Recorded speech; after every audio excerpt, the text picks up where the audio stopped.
Sumbangan penanganan COVID-19 di Sumatera Selatan sebesar 2 triliun rupiah dari mendiang Akiditio melalui keluarganya masih belum jelas keberadaannya. Orang nomor 1 di Sumsel, Herman Deru pun angkat bicara. Ia mengakui saat penyerahan 26 Juli lalu, Deru turut menyaksikan pemberian bantuan 2 triliun secara simbolis oleh keluarga Akiditio kepada Kapolda Sumsel Irjen Polisi Eko Indra Heri. Deru mengakui dirinya sudah sempat curiga dengan sumbangan yang fantastis tersebut.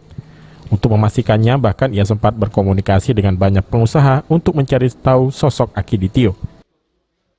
Bapak dilapori ini merupakan dugaan penipuan itu beberapa hari sebelumnya atau baru sekarang ketahuan? Kalau ngomong ini menggaul, cuman kan kita nggak bisa dong kita mengambil tindakan hukum, karena bukan tugas kita kan, tapi kita menyarankan saja. Pak, apa selektif lagi nggak Pak ketika nanti ada donasi selanjutnya seperti ini Pak? Kalau saya secara pribadi memang saya selalu selektif, makanya saya nggak pernah mau terima kecuali material ya, kalau mau bantu ke Satgas Covid itu berupa material. Deru pun mengapresiasi langkah Polda Sumsel yang saat ini masih melakukan proses penyelidikan. Tindakan Herianti sendiri sudah membuat kegaduhan semua orang dalam penanganan pandemi.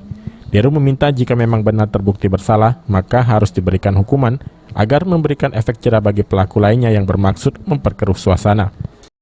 Polri yang kali ini tidak berkelanjutan, proses hukum dengan tindakan-tindakan yang sesuai dengan aturan berlaku, dan tentu kami harapkan ini setegas mungkin. Tidak elok memang di suasana yang begitu sangat mencekam karena COVID ini, masih ada saja orang-orang yang berlaku seperti itu.